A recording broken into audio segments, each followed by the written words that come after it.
figured this would be a good chance to make a quick video about what goes wrong on them, what problems I've had with it. That way everyone else can kind of have a better idea if they're looking at buying one, what to look out for, what to ask questions about, things like that.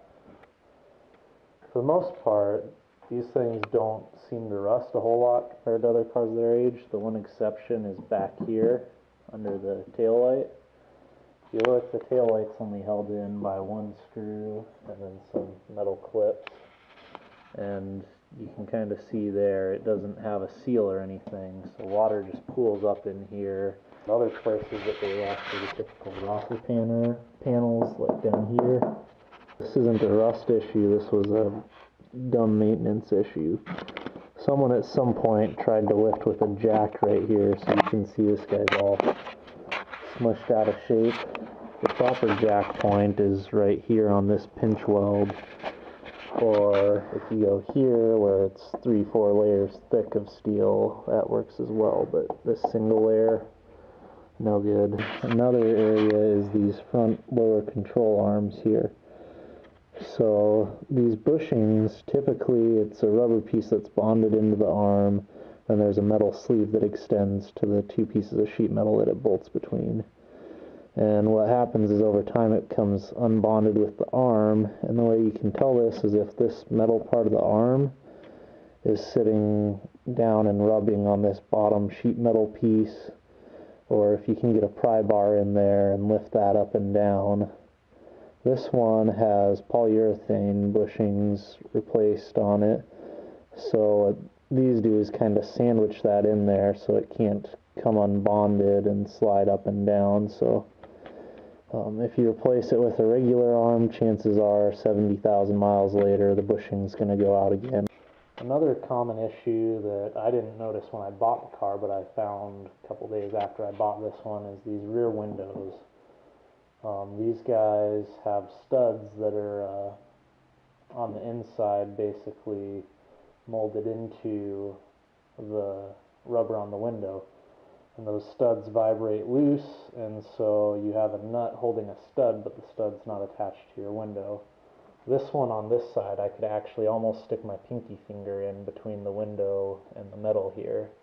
It was that bad, and I just didn't notice it because I wasn't looking for it. I just noticed that it was a lot of wind noise when I got on the highway, and looked back here, and sure enough, you can get them unscrewed, and then I just used JB Weld to weld those studs back in and put down a nice thick bead of silicone to reseal it.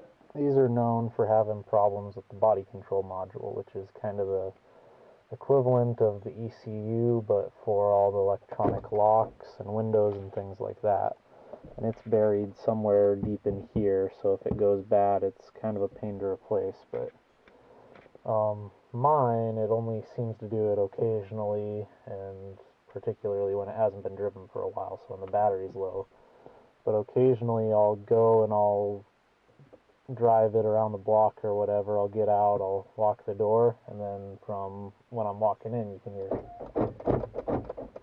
just rapid fire on the locks. They'll be going up and down on their own. But some people have had total failure of that computer that's in there, and then your locks go crazy, your windows go crazy, all sorts of stuff.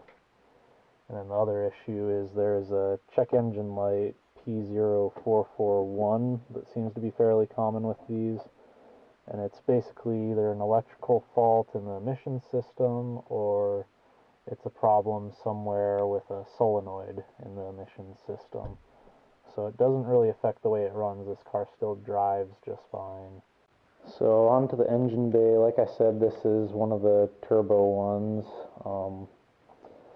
With any of them, though, they all share the same 2.4 liter engine. It's just, add a turbo sort of thing. So the timing belt on them is under this guy here. And to replace that, it requires a lot of work. You're supposed to have them replaced every 100,000 miles, so if the car you're looking at is close to 100,000 miles or over 100,000 miles, make sure this has been done. you know, you can kind of get away with driving on them for a little bit afterwards, but usually by about 130, 140,000 miles it snaps.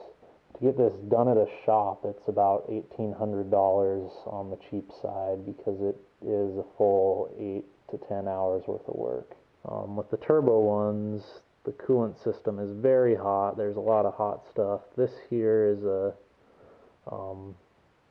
coolant line that goes back to the turbo, so there's a bunch of little rubber hoses like this that are only on the turbo ones, and I've had 3 of them now get hot and brittle in the last 1,000 or 2,000 miles. The clutch on this car, this one is a manual 5-speed as well. That was replaced at about 100,000 miles.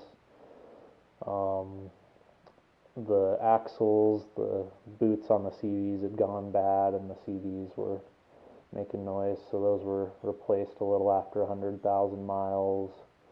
A couple wheel bearings, pretty typical stuff. This is only on the turbo ones. This is the oil cooler, so basically this mounts to where your oil filter normally would on a non-turbo PT Cruiser or Neon, and then your oil filter screws on to here, and then you have coolant lines going in and out there. What happens is over time these little aluminum contraptions heat cycle, expand, contract, and eventually they can form cracks on the inside. So basically the coolant that's supposed to go in there and come out there now is getting injected with oil. The oil is passing through there or there somehow and going through a crack.